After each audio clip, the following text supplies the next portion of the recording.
Biasanya ada miskonsepsi di antara kita sebagai guru. Miskonsepsinya apa saja? Yang pertama itu ada ilusi bahwa guru itu mengontrol murid, padahal untuk sekarang itu guru tidak bisa mengontrol murid, ya, karena harus adanya kerjasama. Yang kedua, ilusi bahwa semua kekuatan positif itu efektif dan bermakna. Nanti kita lihat apakah penghargaan, pujian itu akan efektif dan bermakna untuk anak-anak. Kemudian yang ketiga, ilusi bahwa kritik dan membuat rasa bersalah mampu membuatkan karakter. Untuk zaman dulu mungkin iya gitu ya, penguatan mental, tapi untuk sekarang sepertinya itu sudah tidak dilakukan. Lalu yang keempat, ilusi bahwa orang dewasa berhak dimaafkan. Kita kan Bapak Ibu ada di sekolah usia itu sudah masuk usia remaja atau masih ada yang remaja.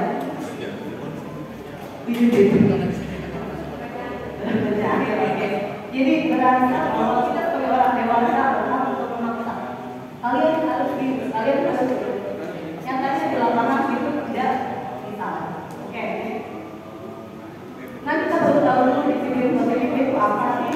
Disiplin positif itu merupakan salah satu cara penerapan disiplin yang bertujuan untuk menumbuhkan kesadaran serta memperdayakan murid tanpa imbalan penghargaan atau reward, ancaman atau hukuman. Jadi gimana caranya kita bisa disiplinkan anak tanpa adanya penghargaan, hukuman, dan ancaman? Ini yang PR besar banget bisa dilaksanakan di sekolah. Karena tujuan kita sebagai pendidik adalah menciptakan murid yang memiliki disiplin diri sehingga mereka berperilaku mengacu kepada nilai-nilai kebajikan universal dan memiliki motivasi intrinsik dalam perubahan perilaku ke arah yang lebih baik. Jadi mereka diharapkan berubah itu berdasarkan motivasi yang ada di dalam diri, bukan motivasi eksternal. Nah, kita percaya bahwa ketika kita melakukan sesuatu, biasanya ada kebutuhan dasar manusia yang mendorong kita untuk melakukan itu. Kemudian kita kita mengenal 5 hierarki kebutuhan Maslow ya. Nah, yang kita bahas di sini bukan hierarki Maslow, tapi 5 dasar kebutuhan manusia berdasarkan William Glasser yang diambil dari Choice Theory. Yang pertama itu ada bertahan hidup, contohnya makan, pakaian, tempat tinggal, keamanan, kesehatan. Sekalipun kita melakukan kejahatan, misalnya ya, mencuri, membunuh, itu kan perilaku yang kurang baik ya. Tapi ada dasar kebutuhan manusia yang dorong sampai kita bisa melakukan hal itu. Contohnya ini, mungkin dia bertahan hidup, dia untuk makan, akhirnya dia mencuri atau membunuh orang lain. Kemudian ada kasih sayang dan rasa diterima, penguasaan, kebebasan, dan kesenangan. Boleh dilihat? Nah ini, motivasi perilaku manusia ada motivasi intrinsik dan ekstrinsik. Yang intrinsiknya itu biasanya yang pertama untuk menghindari ketidaknyamanan atau hukuman. Misalnya saya datang pagi ke sekolah karena saya sudah tahu kalau kesiangan pasti itu misalnya saya sudah lari datang ke lapangan gitu kan ya. Nah, untuk menghindari hukuman itu saya berusaha untuk datang lebih pagi agar tidak dihukum. Itu dinamakan motivasi intrinsik yang datangnya dari luar, dari dalam diri sendiri. Kemudian yang kedua, untuk mendapat imbalan atau penghargaan dari orang lain. Nah ini yang biasanya diberikan misalnya oleh ibu guru di awal menjanjikan bahwa nanti yang bisa berhasil kalau ada nilai ya, guru BK masih mengatakan apa ya? Biasanya ada kalau guru BK ada apakah kita mau masih gelap? Enggak, misalnya gini, Aldo Yudit itu sering kesiangan nih, gitu kan ya. Berarti kan ada perubahan perilaku kita. Saya bilang nih, Bu Yudit, kalau Bu Yudit besok, tapi di depan orang banyak ya, di depan orang banyak, di depan teman-teman. Kalau Bu Yudit besok berhasil, nggak kesiangan, saya kasih uang 100.000. Akhirnya besok berusaha kan untuk nggak kesiangan, tapi karena ingin dapat uang. 100.000 kan lumayan ya, buat ngasih mama jajannya 100.000 buat beli kuota juga. Oke.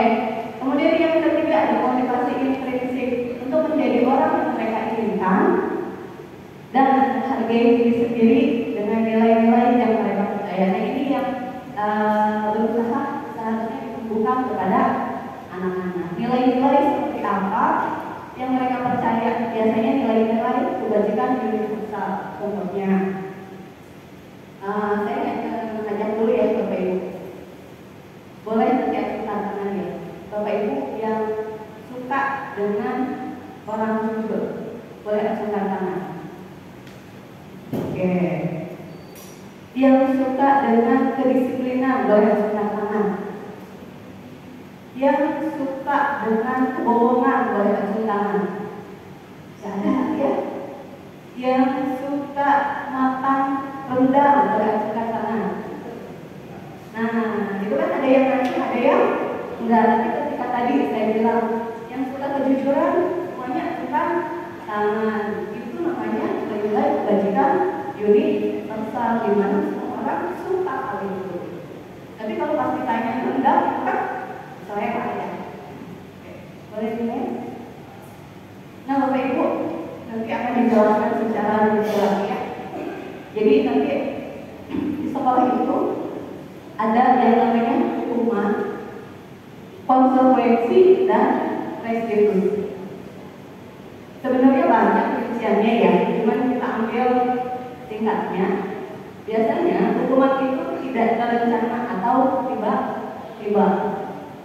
Ngelihat anak sakit piring, apakah kita sudah merencanakan akan menghukum dia kalau memecahkan piring? Enggak, enggak bisa kita lihat. Udah mengalami capek, banyak tuntutan juga, terus ngelihat anak mecahin piring. Suka ada hal yang refleks yang kita lakukan kepada anak, itu biasanya hukuman seperti itu. Terus dibuat oleh guru. Ada nggak hukuman yang sama-sama dibuatnya sama siswa di sekolah? Ada nggak? Nggak ada. Semua tata tertib dibuat oleh guru. Efeknya, murid akan membenci sebuah peraturan. Makanya ada catatan bahwa aturan dibuat untuk aturan dibuat untuk akhirnya muncullah catatan itu. Kalau konsekuensi, kalau saya secara pribadi yakin kalau guru BKK tidak memberikan hukuman, tapi kebanyakan memberikan konsekuensi. Kalau konsekuensi itu rencana disepakati sesuai aturan. Biasanya murid dan guru menyepakati sesuatu untuk menyelesaikan sesuatu. Nah, dibuat oleh guru dan murid. Kemudian murid akan menghormati peraturan karena dia terlibat dalam aturan yang mereka buat. Kalau restitusi ini merupakan proses penciptaan kondisi bagi murid untuk memperbaiki kesalahan. Yang seperti apa restitusi itu nanti akan dijelaskan oleh Bu Yudit ya. Kemudian restitusi mah dibuatnya oleh murid, guru tinggal mengiyakan. Murid akan menghormati dirinya dan orang lain karena yang menentukan aturan itu adalah dirinya sendiri. Yakin ketika ditanya besok apa yang akan dilakukan, mau berangkat jam berapa, bukan kita yang nentuin, tapi dia sendiri. Meskipun dia anaknya yang hari-hari, secara tidak sadar akan terlintas dalam pikiran anak itu bahwa dia sudah membuat janji dia akan bangun jam segini, berangkat ke sekolah jam segini. Ketika dia melanggar, dia akan punya perasaan bersalah yang besar. Dibanding kita yang menentukan, kamu nanti jam segini, jam segini, jam segini. Oke, next. Nah ini dihukum oleh penghargaan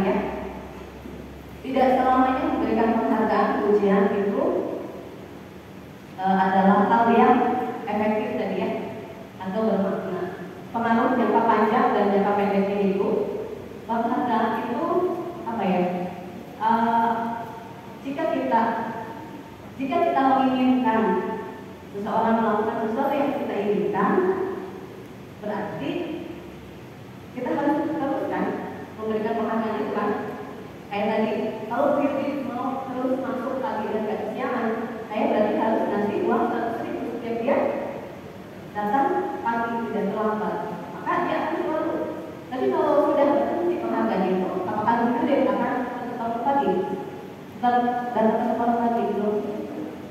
Itu jangka pendek. Kemudian penghargaan menurunkan kualitas. Biasanya ketika kita punya kemampuan menulis, tapi ikut lomba, dan kita tahu hasil misalnya juara 1 itu 1 juta, kadang kita bukan tiba-tiba mentok. Tapi ketika kita misalnya dituntut untuk punya kualitas yang lebih bagus akan sebuah penghargaan, itu biasanya kita berusaha lebih gimana caranya saya bisa menunjukkan bahwa kualitas tulisan saya bagus banyak orang. Jadi biar kualitasnya bisa lebih stabil. Kemudian penghargaan itu tidak efektif jika kita memberikan seseorang suatu penghargaan untuk melakukan sesuatu, maka kita harus terus menerus. Tadi sama kayaknya ketika saya kasih uang tuku Yudit 100.000. Penghargaan juga bisa menghukum. Memberikan penghargaan dan hukuman adalah hal yang sama karena keduanya mencoba mengendalikan perilaku seseorang. Kemudian penghargaan merusak hubungan. Kenapa merusak hubungan? Misalnya gini, ketika ada seseorang yang memberikan penghargaan, misalnya saya kasih penghargaan ke Bu Ginta, karena Bu Ginta anggaplah masih ada ranking ya. Bu Ginta juara 1 misalnya ya. Ada pelatih yang merasa bahwa dirinya sudah berjuang keras, tapi dia tidak bisa sampai ke ranking 1. Bisa jadi dia pelatih itu nanti nggak suka sama kita atau malah nggak suka sama saya, karena saya memberikan penghargaan hanya kepada yang peringkat 1. Kemudian motivasi dari dalam diri. Jika kita memberikan penghargaan kepada seorang anak pada saat dia sedang merasa bangga atas pencapaiannya, karena kan ketika kita bisa mencapai sesuatu, sebetulnya ada secara naluri bahwa kita merasa bangga pada diri kita sendiri ya. Tapi tiba-tiba dikasih penghargaan juga, itu kalau secara disiplin positif itu akan mematikan naluri ilmiah rasa bangganya dari dalam diri. Nanti kelamaan kalau dia dapat sesuatu itu naluri itu hilang dan dia hanya akan berharap bahwa ada penghargaan. Jadi bangga terhadap diri sendirinya bisa saja hilang. Oke, ini dari saya, bisa dilanjutkan oleh Bu Yudit. Tepuk tangan dulu Bapak Ibu untuk Yudit. Tepuk tangan juga buat Bu Cynthia bersama-sama. Ya, sekali lagi. Oke deh.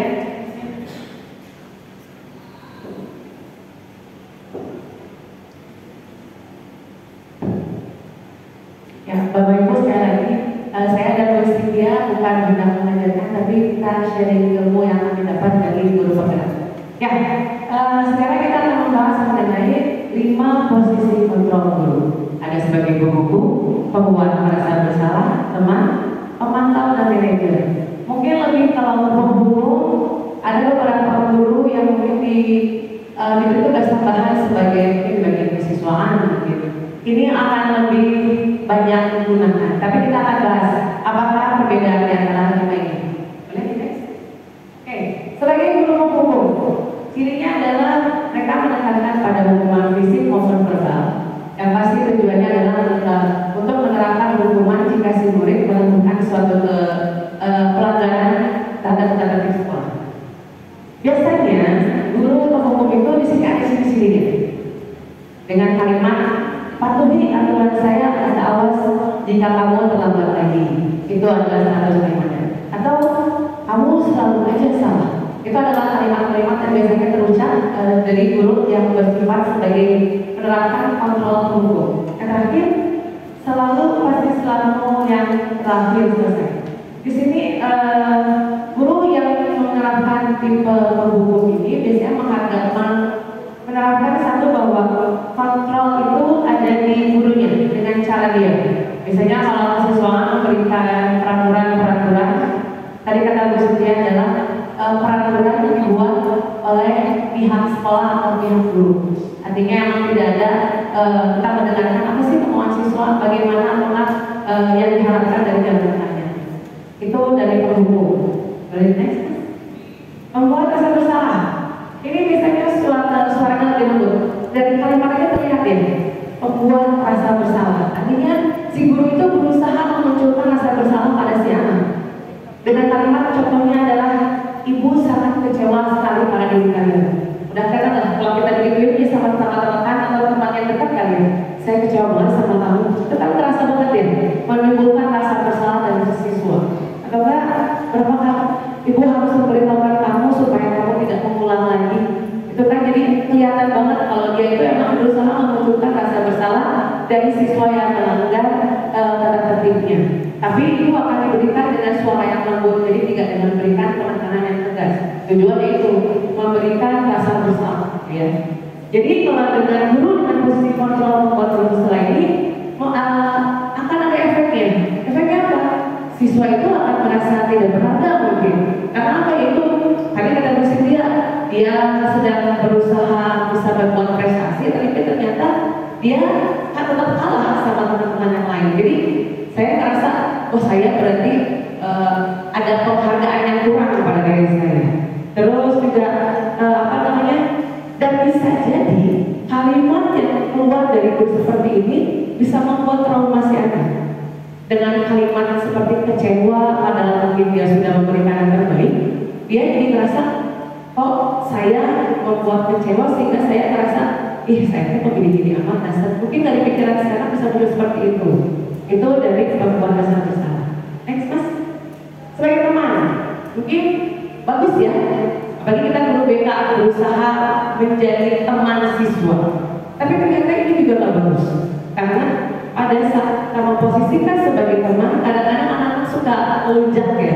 Jadi kita ngerasa sejajar, jadi benar-benar tidak ada yang sebenarnya tidak masalah merasa sejajar. Cuma kadang-kadang anak-anak mungkin dari bahasanya jadi mungkin dari kontrol ya. Jadi kelihatan banget mereka sudah menganggap kita sebagai selama kita sekarang bestie kan ya, ya seperti itu.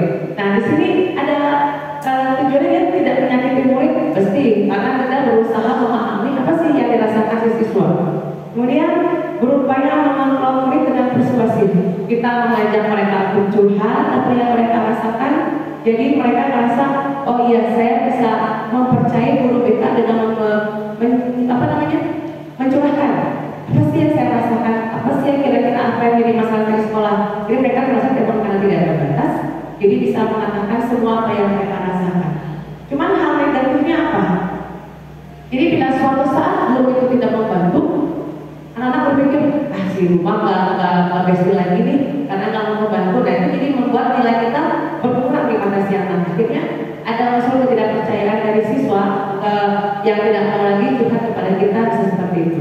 Kalimatnya bisa aja sih. Yang ciri-cirinya, ayo ingat tidak bantuan Bapak dalam selama ini buat kamu. Jadi dia berusaha mengingatkan, jadi istilahnya kayak mengingatkan ke siswa, selama ini Bapak udah bantu kamu loh, Ibu udah bantu kamu loh. Sekarang apa sih timbal balik kalian sebagai murid untuk bisa melakukan apa yang Bapak atau Ibu inginkan. Next, guru pemantau. Di sini pemantau udah jelas ya, mengawasi perilaku anak dari mereka melakukan pelanggaran, terus kita mengajak konseling sampai akhirnya selama proses evaluasinya bagaimana. Nah itu benar-benar guru BK melakukan pemantauan. Tetap menggunakan sanksi konsekuensi. Jadi pada saat konseling kita bagi siswanya, kita pasti akan menanyakan kira-kira apa yang akan kamu lakukan atau untuk menghindari tidak mengulangi perilaku sebelumnya. Kalimat-kalimatnya seperti yang apa yang telah lakukan, sanksi konsekuensi seperti apa. Nah jadi kalau dengan pemantau ini dia pasti punya catatan, jangan jelas proses dia dari awal melakukan, proses tengahnya seperti apa sampai outputnya, evaluasinya, sehingga diketahui dia ada progres perubahan perilaku selama dalam pemantauan si guru kita. Lanjutnya mas, manajer adalah yang terakhir. Kalau di sini udah jelas ya, dari manajer pasti bagus. Intinya adalah kita berusaha memberikan kepada siswa untuk bertanggung jawab atas perilakunya sendiri. Dalam artian, jika kamu melakukan suatu pelanggaran, sudah mengerti apa konsekuensi yang akan kalian dapatkan jika melanggar tata tertib yang dilakukan. Kemudian, setelah siswa mengetahui konsekuensi yang akan dia terima, setelah kita haruskan kalau konsekuensi itu siswa sendiri yang mengatakan saya tidak akan terlambat, konsekuensinya mungkin saya akan siswa pasti akan mengganggu fisik. Tapi kita kembalikan kepada anak seperti apa. Jadi kita hanya mendukung konsekuensi yang dia akan terima jika melakukan pelanggaran, dan kita hanya mendukung dan memantau setidaknya apakah dia akan melakukan lagi dan tetap akan menjaga supaya tidak melakukan lagi. Nah, ini membentuk si murid untuk menjadi bertanggung jawab terhadap dirinya sendiri, mandiri dan merdeka mereka, tapi sesuai dengan konsekuensi yang mereka berikan itu, konsekuensi yang mereka utarakan emang benar-benar buat mereka merasa bisa dan wajib mentaati apa yang telah menjadi kesepakatan bersama. Jadi di sini pertanyaan-pertanyaannya, ciri-ciri kalimat dari Guru Manajer adalah apakah kamu meyakini konsekuensi yang telah kamu ucapkan seperti itu? Apa jika kamu telah meyakininya, apakah kamu bersedia memperbaikinya? Jika kamu memahami konsekuensi yang kamu katakan, apakah kamu akan bersedia menjalaninya? Kira-kira itu adalah gambaran dari project manager, guru dengan posisi patron manager. Dari 5 posisi ini, yang paling bagus emang pasti manajer. Tapi alangkah baiknya jika kita memainkan kelima perannya. Contohnya pada saat kita ketahui si anak melakukan pelanggaran, kita pasti akan setidaknya menjadi guru penghukum untuk menyadarkan. Kamu tahu nggak kenapa dipanggil? Kira-kira apa yang kamu lakukan? Berarti kita berusaha mengingatkan siswa apa yang telah kalian lakukan yang menjadikan pelanggaran. Kemudian yang kedua tadi sebagai yang kedua itu memantau kalau nggak salah. Itu kita juga memantau semua proses dia. Jadi benar-benar tidak ada yang namanya terlepas dari proses. Sebagai teman pun wajib, karena kita berusaha mengambil hati siswa untuk apa? Setidaknya dari kita bisa menjadi teman siswa, kita juga jadi bisa menjadi mengetahui kalau dia bermasalah di sekolah, akar masalah dia apa. Karena untuk mendapatkan akar masalah dari permasalahan siswa itu akan sangat sulit jika kita tidak dekat dan mendapat kepercayaan kepada siswa. Itu. Ya, Mas. Ini penerapan contohnya kita menggunakan yang namanya demonstrasi. Ada namanya segitiga restitusi. Tadi kan restitusi itu tujuannya adalah untuk mengajak siswa untuk memahami sendiri apa sih kesalahan saya. Nah, kalau saya boleh tahu dari guru-guru BK di sini ada yang bukan dari lulusan bimbingan konseling atau psikologi, boleh dapat tangannya? Yang bukan dari bimbingan konseling. Ibu dari psikologi. Yang bukan dari bimbingan konseling maupun psikologi di luar itu ada? Ibu dari mata pelajaran Prancis itu? Ya. Tapi masih nyambung ya Bu, tapi kalau bahasa Prancis akan jauh. Ini saya berharap bisa berguna buat guru-guru BK yang bukan dari lulusan bimbingan konseling maupun psikologi. Karena yang pertama, pada saat kita ketemu siswa yang melakukan pelanggaran, di situ kita kadang-kadang suka bingung mau bertanya apa biasanya. Apa ya yang mau saya gali dari anak ini? Padahal tahu kita pelanggarannya apa. Contoh misalkan bertemu lagi di dalam kelas. Pada saat berkait dalam kelas itu, gambarannya adalah anak ini mungkin sengaja bukan dibully ya. Saya nggak tahu istilahnya apa, cuma zaman sekarang bilangnya bully ya.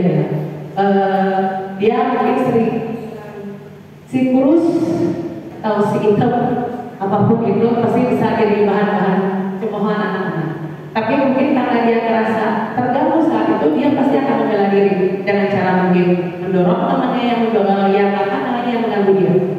Pada saat diketahui yang dipanggil ini adalah si korban bully, ditanyanya kenapa dibilang harus tampilkan identitas itu? Ini tujuannya untuk menurunkan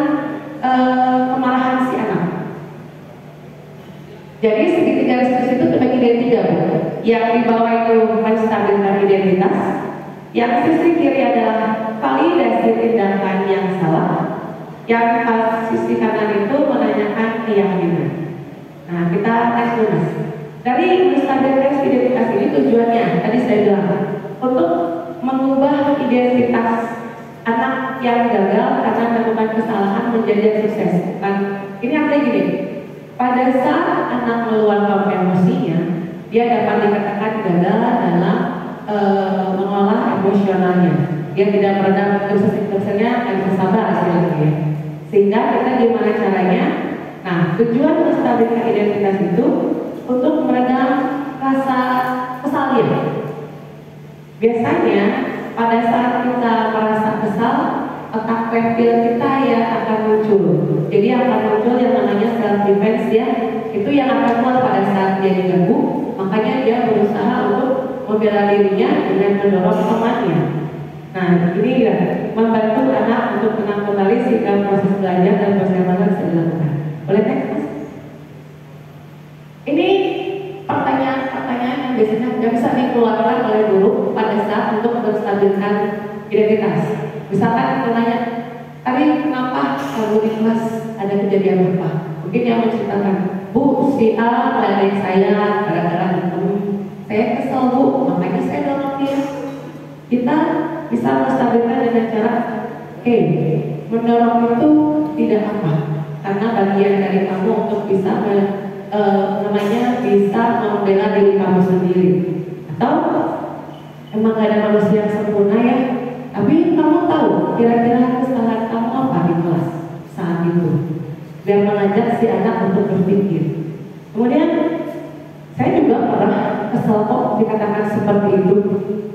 Jadi kayak benar-benar supaya si anak itu merasa ada yang mendukung dia pada saat dia emang berbuat salah saat itu. Mendukung tujuannya untuk supaya dia berpikir bahwa ya semua orang itu bisa berbuat salah. Intinya seperti itu. Jadi bisa mengubah keadaan yang sulit yang terjadi kesal-kesalnya menjadi keadaan yang bisa menjadi kooperatif. Artinya anak bisa diajak bekerja sama, bisa diajak mengobrol karena itu dia merasa oh berarti ada di sisi saya pada saat saya membuat kesalahan. Next. Ini back sebelah kiri sisi sebelah kiri validasi tindakan yang salah. Artinya pada saat si siswa itu mengalami tadi dia setelah kita ngomong, tapi kamu tahu apa yang kamu lakukan itu tidak benar. Dia akan berpikir, iya Bu. Kalian mungkin pasti kalau anak zaman sekarang nggak Bu, dari situ yang duluan pasti jawabannya akan seperti itu. Tapi kita balik lagi, iya tahu dia duluan. Kamu kira-kira dengan cara mendorong siswa, apakah itu sesuatu yang bisa kita toleransi benar atau tidak? Biarkan kita ajak dia berpikir kalau boleh kita membela dirinya sendiri, tapi dengan cara-cara tertentu yang tidak membahayakan dia maupun temannya sampai di kelas. Karena tidak menutup kemungkinan pada saat si anak itu berbahaya di kelas, pasti akan ada yang terluka. Itu seperti itu pasti. Kemudian di validasi ini kita hanya membimbing murid untuk memahami alasan kenapa tindakannya tersebut kurang baik. Kita ajak pemikirannya, kalau kamu dorong dia, ternyata dia kepertok sama dinding, kepalanya berdarah, kan jadi akan lebih jauh lagi masalahnya. Jadi kita ajak dia untuk memahami, kenapa saya tidak boleh mendorong hanya untuk membela diri saya. Sebenarnya kita tetap mendukung dia membela diri, karena wajib pembelaan diri itu adalah suatu bentuk kalau dia menghargai dirinya sendiri.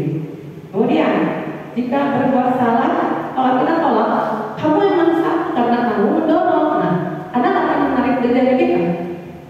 Jujur, kalau guru kita itu wajib mengetahui akar masalahnya anak-anak itu apa. Contoh pernyataannya, padahal kamu bisa membuat lebih buruk dari yang ini ya. Maksudnya, padahal kamu bisa aja, nggak hanya ngedorong untuk bisa membela diri kamu. Itu hanya benar-benar memvalidasi kalau tindakan kamu salah. Kemudian kamu boleh mempertahankan sikap itu, tapi kamu harus menambahkan sikap baru. Maksudnya adalah wajar kamu dorong, tapi setidaknya setelah dorong kamu bisa ajak si yang kamu dorong itu ngobrol sehingga kalian bisa benar-benar punya kesepakatan tidak boleh lagi yang namanya berantem di segala macam. Next. Akhir adalah supaya muncul motivasi dalam diri anak itu untuk bisa mengakui bahwa dan mengetahui bahwa mana perilaku yang baik dan tidak baik, sehingga mau dalam keadaan seperti apapun dia punya kontrol diri bahwa untuk melakukan sesuatu yang tidak baik itu nanti akan konsekuensinya itu akan yang dia terima itu akan seperti apa, dia akan paham. Next, Mas. Pertanyaannya kira-kira adalah nilai-nilai umum apa yang telah kita sepakati. Bapak Ibu mungkin boleh tahu apakah sebelum pembelajaran BK Bapak Ibu pernah membuat yang namanya kesepakatan kelas? Pernah. Pasti akan ada ya. Kita punya nilai-nilai apa yang telah kita sepakati dengan anak tersebut. Jadi kita bisa munculkan kembali apa nilai-nilai kita pada saat kemarin pada saat pembuatan kesepakatan kelas. Terus bayangkan kalau setelah kita itu seperti apa? Pasti yang nyaman, yang teman-teman saling menghargai. Terus mau jadi seperti orang seperti apa? Dan biasanya kalau anak-anak ditanya mau jadi orang seperti apa, itu adalah pertanyaan simpel, tapi jawabannya pasti akan sangat berat.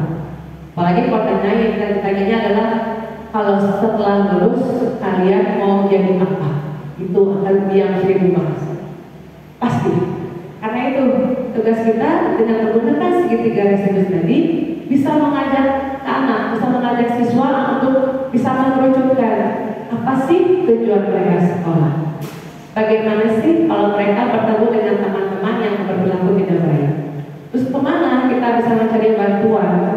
Jadilah pasti kemana mencari bantuan. Dan saya berharap banget pikiran pertama yang ada yang muncul di pikiran mereka adalah guru BK. Artinya guru BK itu hebat. Permasalahan apa sih yang gak pernah muncul di guru BK? Hampir semua masalah pasti mampir di guru BK. Siswa jangan ditanya ya, tapi setidaknya yang ada di guru BK, masalah-masalah yang muncul di guru di ruang BK itu pasti adalah masalah-masalah yang luar biasa berat bagi siswa-siswa yang mungkin saat ini berada di tingkat SMK. Entah itu masalah orang tua bercerai, antaranya, mungkin pacar ya, buat mereka masalah ini mungkin sesuatu yang besar. Tapi mungkin buat kita yang sudah menikah mungkin kan sudah pernah melewati tahap tersebut, jadi mungkin agak lebih mudah. Jadi setidaknya kita bisa membawa anak-anak dengan bantuan kita membimbing ke arah dengan tujuan bahwa kalian harus jadi seperti apa yang harus kalian belajar di sekolah, dan bagaimana kalian berperilaku itu harus bisa kita sampaikan kepada siswa-siswa. Next, Mas. Nah, saya juga punya pantun.